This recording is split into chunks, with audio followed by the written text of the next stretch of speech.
Well, I'm Katherine Baril, and I have the honor of working in this community as your local county extension agent. And WSU Cooperative Extension is one of the land-grant universities. And about 5 years ago, somebody told me that agriculture was dead, and that made me mad. So I thought, how are we going to protect water and salmon and working families on the land? And we set about a very purposeful practice in WSU Jefferson County to try to convene local food and farm events.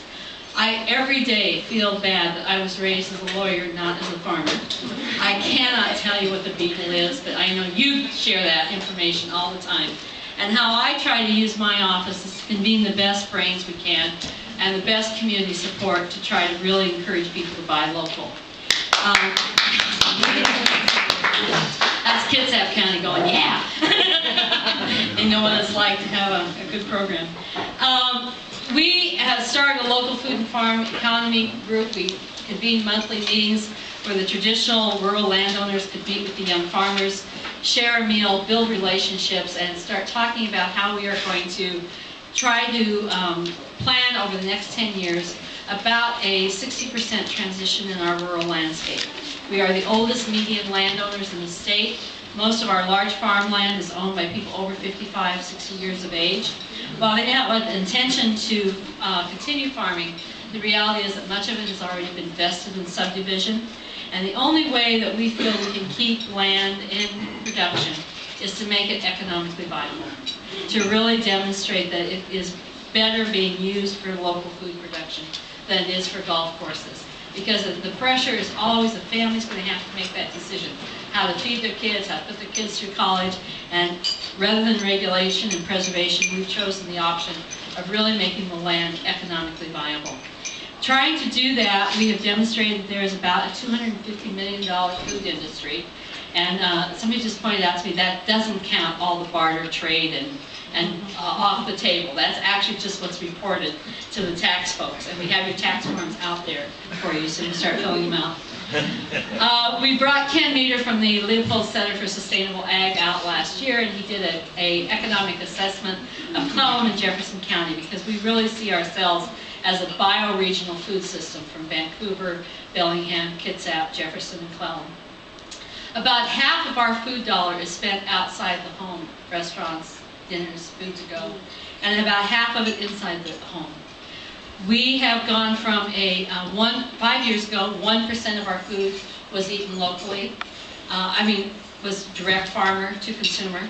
In 5 years, we have doubled that amount to 2%. Somehow that wasn't quite enough, and I think Ken could see my jaw drop and my little kind of, oh, 2%. And he says, well, Katherine, that's still 4 times the national average.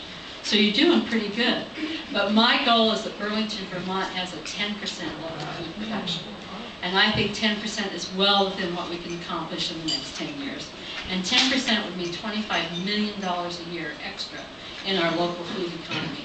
And with that, you know what we could do in terms of internship training, buying critical land, starting cooperative equipment, starting seed cooperatives, supporting our nonprofits. So really, I would hope that one of the goals that you all talk about today is what are we going to do as a community? What will you do as farmers to lead the way to increase our local consumption to 10%?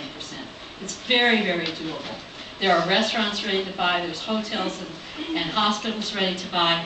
One of the great things about today's conference is it's right as Bon Appetit is taking management of this facility for a commitment of 50% of their food served here at the State Park will be local and organic.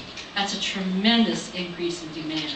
So while we have this chicken and egg thing, first you sell the market, and then you sell demand, and then you sell production, and then you sell demand. Well, right now we have much more demand than we have production. Much more demand than we have production. And both Bon Appetit, the farmers market, and the food co-op are very concerned whether they'll have enough food to sell next year. So this is the time of year for you folks to get together and talk about what new crops, how you're going to share equipment, how we're going to try to deal with housing and interns, and really increase that production. One point I was at the farmers market, and somebody said they were leaving the farmers market on their way to Costco because they couldn't afford to buy local food. And that really discouraged me this year. And then I happened to get an email from my dad, who's not a particularly political guy, and he said, geez, Katherine, look at this farm bill. Now, my dad's a car dealer, so for him to even look at farm email is like outrageous. But that tells you about the demand for local food, I think. He said, look at this farm bill. It's $45 billion subsidy to corporate food.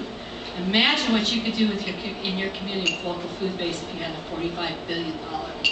So I think what we need to do, and we're there being partners with you as the co-op and the farmers market, trying to educate the consumer that the cheapest price is not a good economic indicator.